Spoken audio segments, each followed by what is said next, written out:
Assalamualaikum warahmatullahi wabarakatuh. Selamat datang di channel Hiburan Bro. Baik, pada video kali ini kita akan belajar tentang materi PJOK tentang perkembangan tubuh remaja. Sebelum kita lanjut, marilah kita berdoa menurut agama dan kepercayaan masing-masing. Berdoa dimulai. Doa selesai. Baik, kita langsung masuk ke materi perkembangan tubuh remaja. A. Perkembangan jasmani. Sejak lahir, jasmani seseorang terus tumbuh berkembang, baik dalam bentuk badan dan ukuran badannya, maupun dalam daya kerjanya. Pertumbuhan dan perkembangan ini berjalan terus sampai seseorang menjadi dewasa, ialah pada umur sekitar 25 tahun. Akan tetapi, perkembangan jiwa seseorang, diantaranya perkembangan kecerdasan seseorang, tidak berhenti dalam umur 25 tahun. Sebab perkembangan jiwa atau kecerdasan seseorang mungkin masih dapat berlangsung terus sesuai dengan kemampuan masing-masing.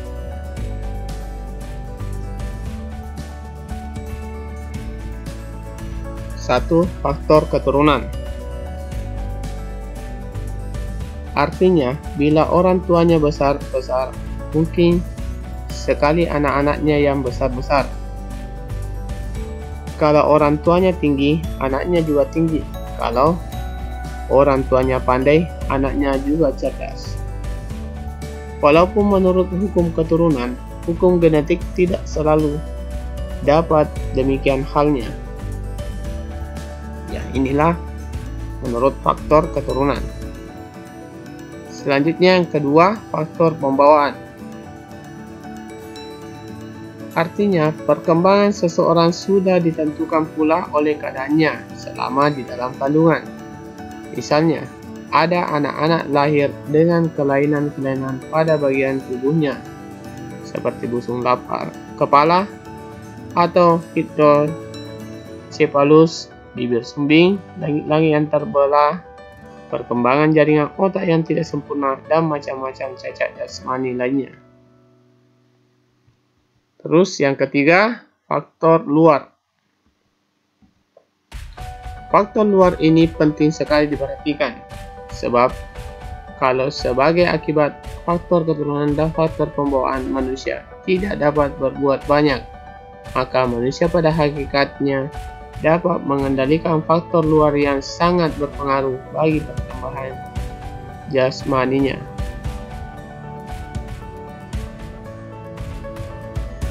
A. Keadaan gizi.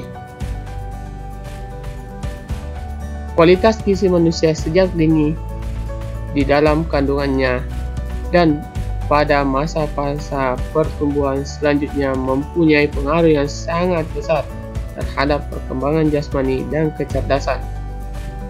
Para ahli berpendapat bahwa kekurangan protein atau zat putih telur pada waktu anak-anak dapat memengaruhi pertumbuhan kecerdasan. Ya, inilah faktor keadaan gizi. Selanjutnya, B. Gangguan kesehatan.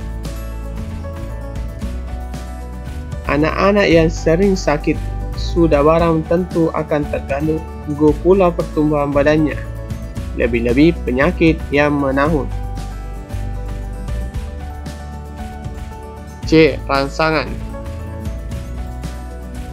Dengan latihan-latihan jasmani atau berolahraga jasmani akan dirangsang untuk tumbuh menjadi lebih kuat dan sehat. Orang-orang yang kurang gerak jasmaninya akan menjadi lemah dan tidak tahan menghadapi serangan berbagai penyakit. Selanjutnya, hubungan antara umur, berat badan, tinggi badan untuk anak Indonesia. Ya, inilah jika umur misalkan baru lahir, berat 3, tinggi 50 cm, berat 3 kg, tinggi 50 cm. Untuk perempuan. Untuk 1 tahun, untuk laki-laki 8,1 kg, tingginya 71,3 cm. Untuk perempuan berat 7,6, tinggi badan 71,3 cm. Inilah hubungan antara umur, berat badan, tinggi badan untuk anak Indonesia yang ideal, ya. Misalkan mulai dari lahir sampai 16 tahun. B. Pertumbuhan, perkembangan, kebutuhan, serta faktor-faktor yang memengaruhi anak usia sekolah. Pertumbuhan dan perkembangan anak usia sekolah dipengaruhi oleh interaksi dan keputusan yang diambilnya setiap saat, sehingga merupakan suatu proses yang dinamis. Ada beberapa tahap stadium tertentu dalam proses pertumbuhan dan perkembangan ini. Tetapi setiap orang tumbuh dan berkembang dipengaruhi oleh faktor-faktor keturunan, lingkungan, dan pengalaman pribadi.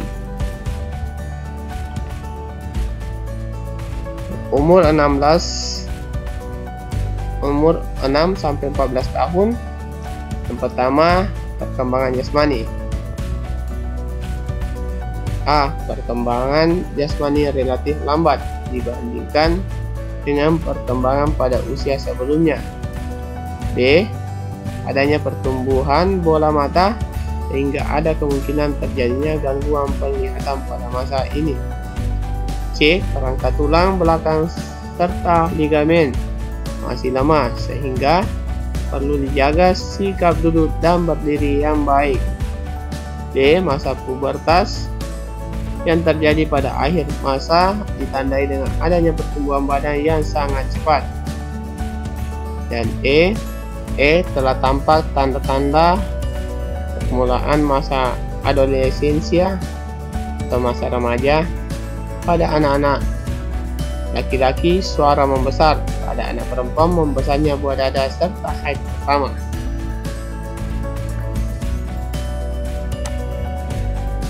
Kedua, perkembangan jiwa, emosi, sosial, dan intelek. A. Mulai belajar menghitung, membaca, dan menulis.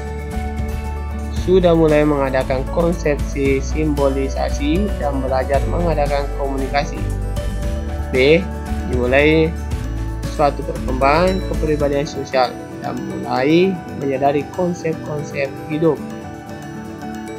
konsep moralitas dan norma kehidupan. Dan C. Pada masa puber 12-14, energi meluap-luap, avanturisme dan hubungan dengan orang lain masih canggung. Dan D. Nilai religi atau agama, etika dan estetika belum mendalam. Selanjutnya yang ketiga, kebutuhan, requirement. A.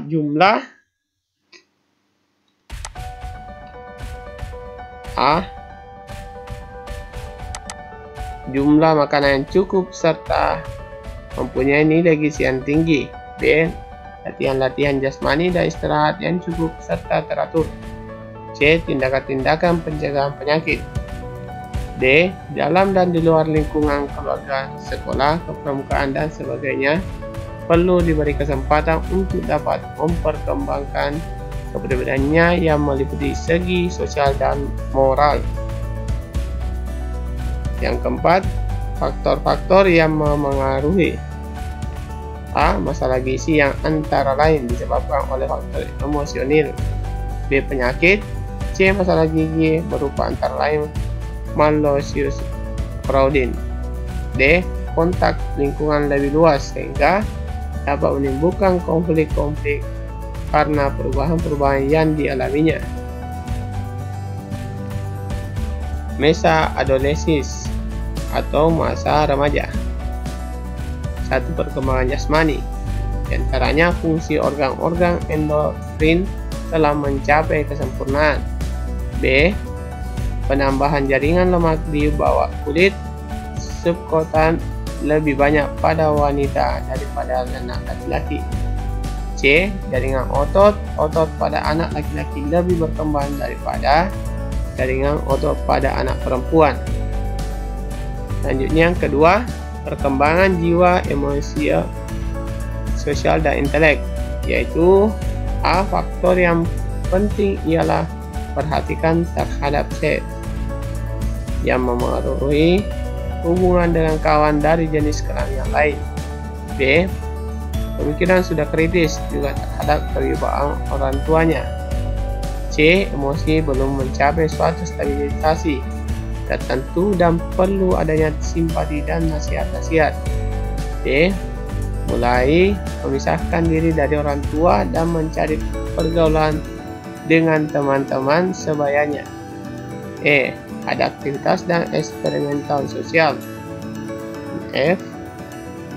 Memulai proses identifikasi dan imitasi, dibangkitkan dan dikembangkan cita-cita muluk dan aspirasi-aspirasi yang tinggi, perlu adanya identifikasi figur yang baik. Yang ketiga, kebutuhan, requirement. A. Diperlukan adanya pengertian dari orang tua dan keluarga tentang proses perkembangan dan sifat-sifat tertentu. Pada anak masa peralihan ini sulit bagi kedua belah pihak, orang tua maupun anak. B. Perlu penanggapan secara perorangan, jangan disamaratakan semua anak tanpa mengabaikan faktor-faktor di luar diri mereka. C.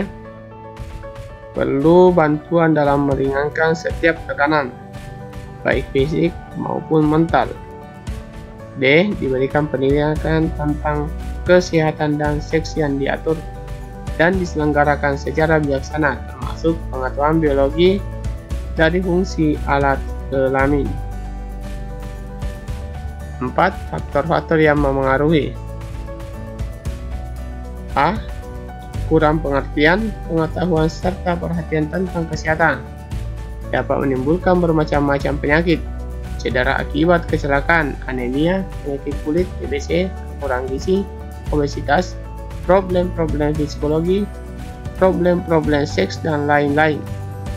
B. Adaptasi sosial yang tidak berhasil, menimbulkan macam-macam tingkah laku dan perbuatan yang tidak baik, konflik dan cara-cara kehidupan yang tidak harmonis dalam keluarga, lambat laun dapat menimbulkan gangguan mental, neurosis, psikosis, narkotika, dan lain-lain.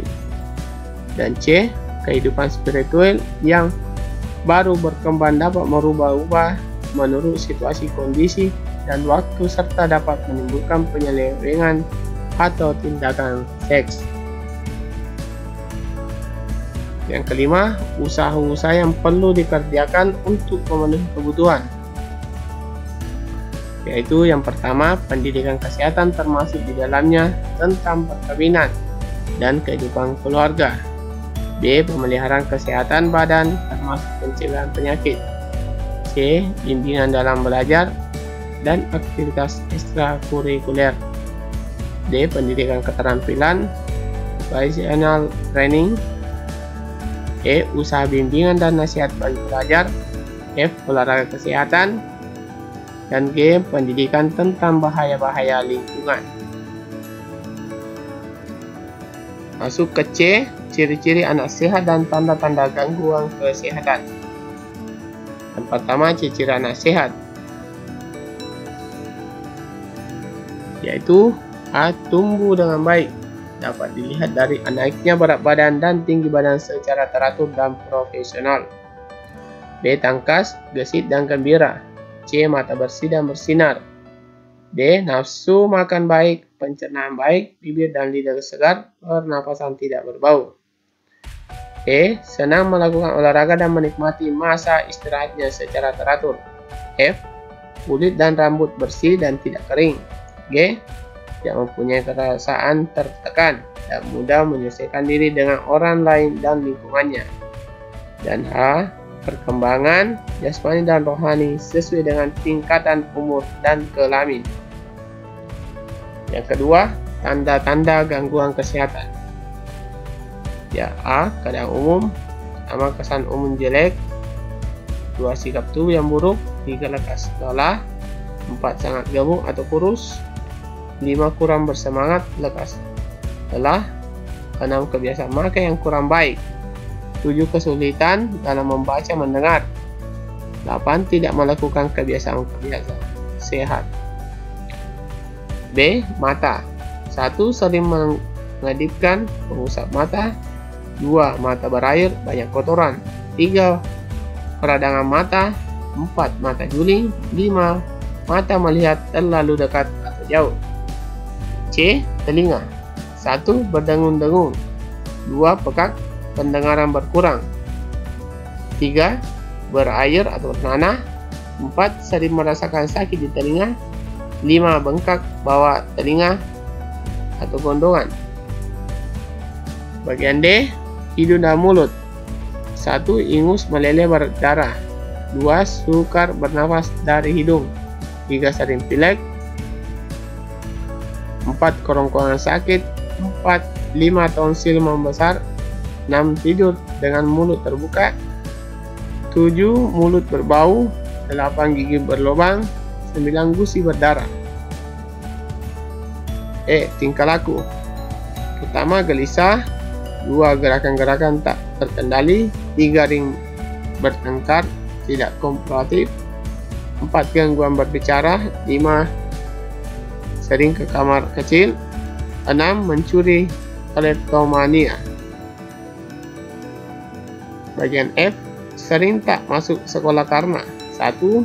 Sering masuk angin. 2. Sakit kepala. 3. Sakit gigi. 4. Malas bersekolah. Bagian G. Tanda-tanda kurang gizi. 1. Timbangan berat badan terus menurun atau dalam jangka waktu tertentu tidak kunjung naik. 2. Mata cekung, lingkaran biru sekitar mata atau kelopak atau selaput mata pucat. 3. Roman muka yang tegang atau lemah. 4. Otot lembek, lekas lelah atau pucat. 5. Sikap badan yang buruk. 6. Pemarah, sikap masa bodoh. Inilah tanda-tanda gangguan kesehatan. Berikut D. Pemanfaatan waktu luang untuk kesehatan. 1. Gerak badan.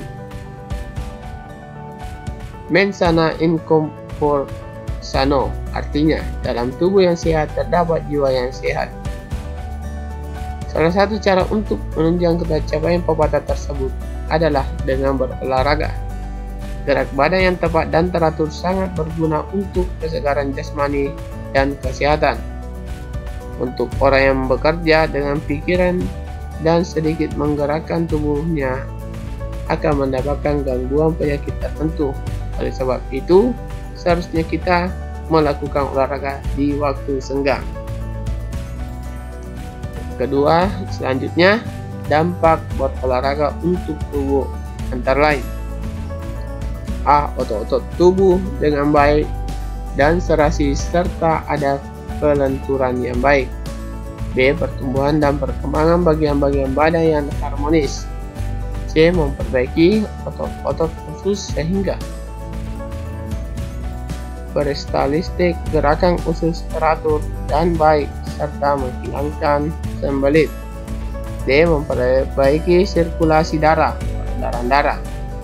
E. Pernapasan dalam dan cepat sehingga paru-paru jadi sehat dan dapat melakukan fungsinya dengan baik. F. Pembakaran hidrat arang dan lemak dengan baik sehingga nafsu makan baik dan pengeluaran kotoran sempurna. G. Sebagai variasi serta rekreasi yang akibatnya secara tidak langsung tercermin dalam air muka dan yang cerah dan banyak senyum.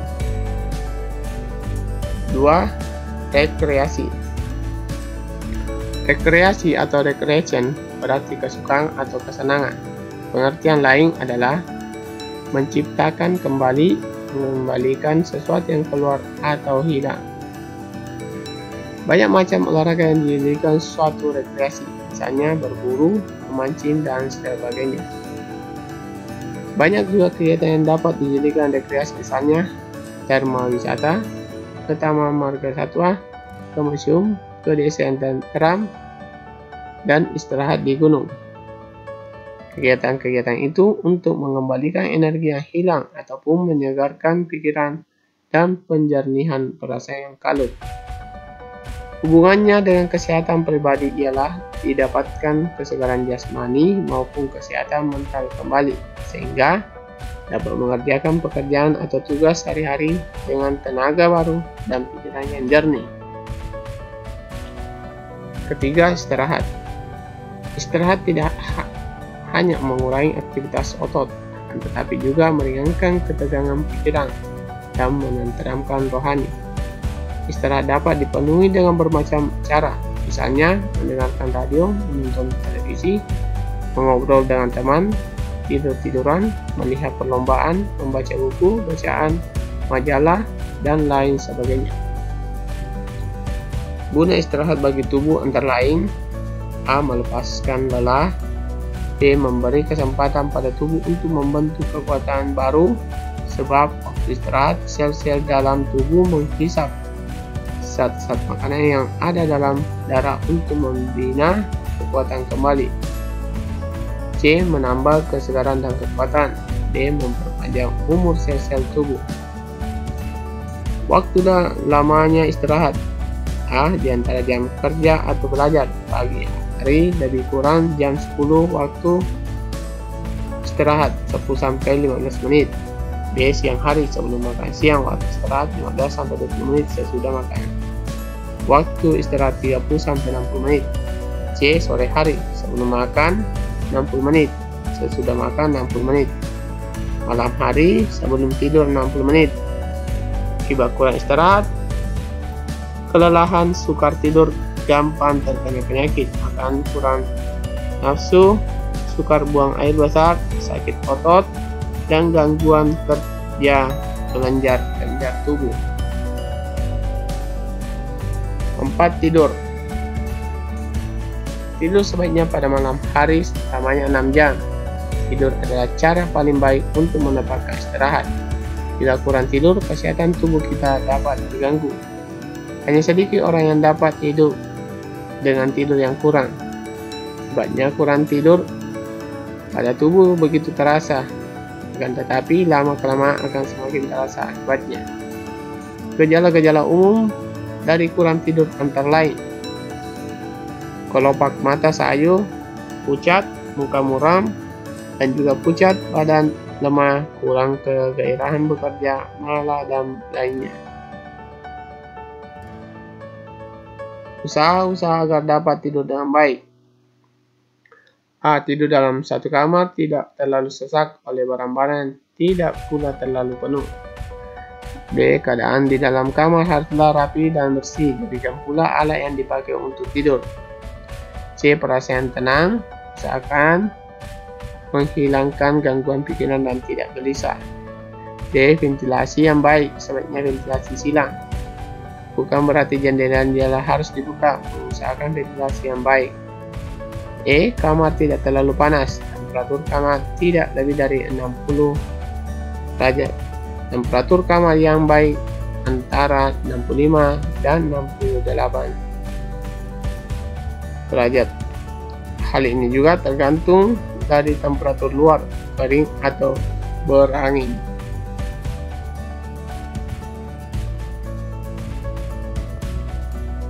Dampak rasa lelah antara lain: A. Mengaruhi pusat syaraf yang terlalu terlihat dengan lekas, pusing, tersinggung, bingung, gugup, dan tidak tenang, berpikir lambat, kurang dapat menguasai diri. B. Kurang bersemangat, perhatian tidak dapat terpusat pada sebuah pekerjaan. C. Kurang daya tahan, menyebabkan mudah terserang penyakit infeksi. D. Pertimbangan kurang sempurna, sukar tidur, pusing. Macam-macam kelelahan: A. Lelah jasmani karena bekerja berat.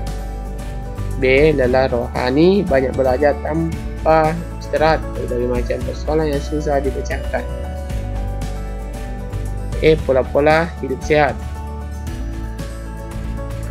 Usaha kesehatan pribadi adalah daya upaya dari seorang untuk memelihara dan mempertinggi derajat kesehatannya sendiri.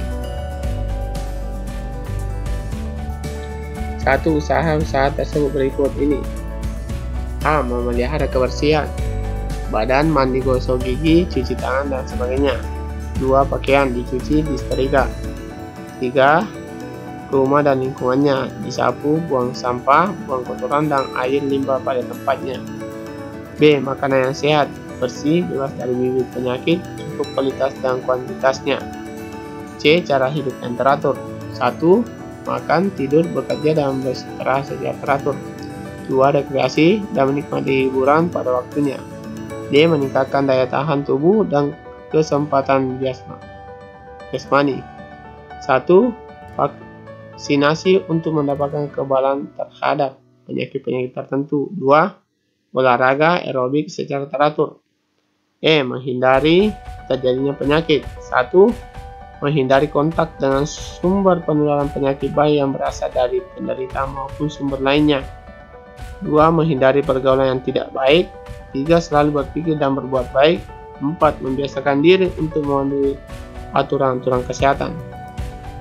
Meningkatkan taraf kecerdasan dan kerohanian. 1. Patuh pada ajaran agama. 2. Cukup santapan rohani. 3. Meningkatkan pengetahuan baik dengan membaca buku-buku ilmu pengetahuan, menuntut ilmu di bangku sekolah, ataupun dengan belajar dari pengalaman hidup. G. Melengkapi rumah dengan fasilitas-fasilitas menjamin hidup sehat. 1. Adanya sumber air yang baik. 2. Adanya kakus yang sehat. 3. Adanya tempat buang sampah dan air limbah yang baik.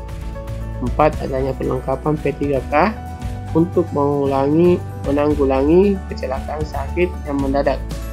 Pemeriksaan kesehatan. 1. Secara periodik pada waktu-waktu tertentu walaupun merasa sehat. 2. Segera memeriksakan diri bila merasa sakit. Berikut itulah tadi pemaparan tentang materi perkembangan tubuh remaja. Selanjutnya ada tugas untuk kalian kerjakan, yaitu yang pertama, jelaskan yang dimaksud dengan perkembangan dan pertumbuhan seseorang. 2. Tuliskan faktor-faktor yang memengaruhi pertumbuhan jasmani dan pertumbuhan kecerdasan seseorang.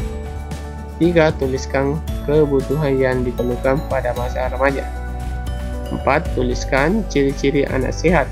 Dan 5. Jelaskan makna dari mens sana in corpore sano. Inilah tugas untuk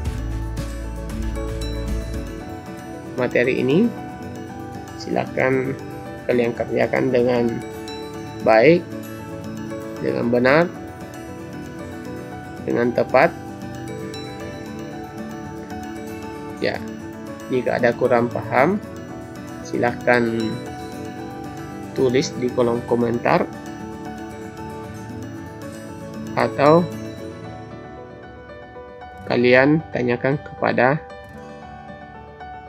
bapak atau ibu guru kalian. Cukup sekian untuk materi hari ini. Semoga bermanfaat.